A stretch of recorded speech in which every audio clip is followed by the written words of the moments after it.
kwa sababu sisi vijana matatizo yetu tunajuana wenyewe. Kwa hiyo kitendo cha Mheshimiwa Rais kuanzisha hii wizara maalum ni jambo jema, na tunaona kabisa dira yake ni nzuri kuhakikisha vijana wanajikomboa kiuchumi. Lakini pamoja na hayo, umeuliza swali zuri.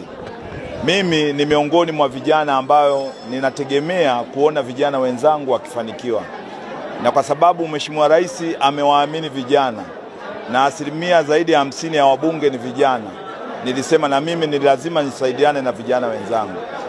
Mtakumbuka mimi kama mbunge ambaye Wanailemela wamenipa jukumu, wakati wa kampeni nilitoa ahadi kusaidia makundi mbalimbali. Makundi ambayo nilisema nitayapa kipaumbele yalikuwa ni makundi ya watu waendesha pikipiki, kwa maana wa bodaboda pamoja na bajaji.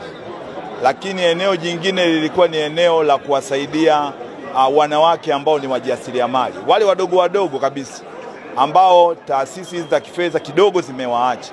Kwa hiyo ni maeneo mawili ambayo nilisema mimi ni lazima nihakikishe vijana wanajikomboa kiuchumi. Lakini swala la tatu, kuhakikisha vijana tunawapa mafunzo. Mtakumbuka wakati wa kampeni nilisema ndani ya siku 100 nitatoa pikipiki, kwa maana bodaboda 100, na ahadi hiyo nimeitekeleza. Lakini pamoja na kutoa pikipiki hizo, bado tulikuwa na changamoto ya madereva wengi wa pikipiki hizi walikuwa hawana leseni wala hawana mafunzo. Na mtakumbuka wakati ninakabidhi pikipiki zile, nilitoa ahadi ya kupeleka mafunzo waendesha bajaji pamoja na bodaboda zaidi ya 5,000. Na kwa kuanza, tumeanza na kundi la awamu ya kwanza. Kesho tutakuwa tuna send off pale viwanja vya VETA. Kwa hiyo watu zaidi ya 460 watapewa vyeti, ambao mgeni rasmi atakuwa Mheshimiwa Waziri Joel Nanauka, waziri wa vijana. Lakini vile vile tumebahatika katika uzinduzi wa mafunzo hayo, tutakuwa vile vile kesho hiyo tutakuwa na waziri wa kazi na ajira Mheshimiwa Deus Sangu, tutakuwa naye kesho pale viwanja vya VETA kuanzia saa 3 mpaka saa 6 asubuhi. Kwa hiyo niwaombe sana vijana, mimi kama mbunge nimeendelea kulijali kundi hili ili kuwapa mafunzo ili waweze kuendesha pikipiki zao wakiwa salama. Lakini weledi wa mwendesha pikipiki ni lazima apate mafunzo. Lakini sikuishia hapo, nina hilo kundi la watu 5,000 ambalo kila wiki ninatoa watu 500. Kwa hiyo ni ofa nzuri ambayo nimekuwa nikiwaambia vijana waendelee kuchangamkia. Lakini hiyo haitoshi, wakishamaliza mafunzo, swala zima la leseni liko mikononi mwa mbunge.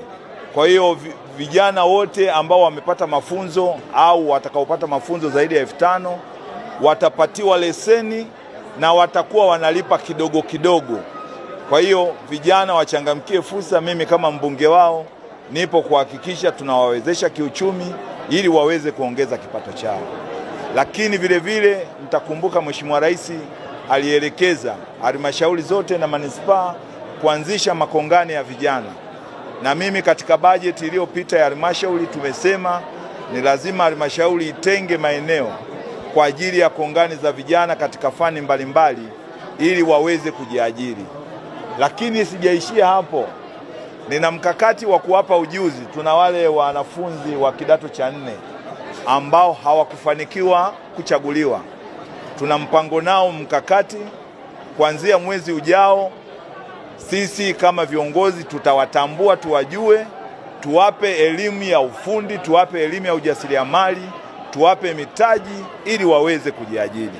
Kwa hiyo mimi kama kijana na mbunge wa jimbo hili la Ilemela nimeendelea kufungua fursa kwa vijana, na hivi tunavyoongea kesho nimewaambia vijana waje pale viwanja vya VETA.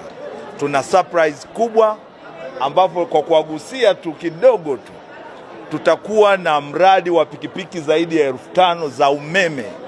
Tunataka sasa kuleta mapinduzi ya vijana waweze kujiajiri. Kwa hiyo kesho tutaizindua programu hiyo, waje waone ni nini kinatakiwa kufanyike ili waweze kunufaika na mradi huo ambao unakwenda kuanzisha na Mheshimiwa mbunge wa jimbo la Ilemela kwa ajili ya ukombozi wa vijana wa jimbo hili.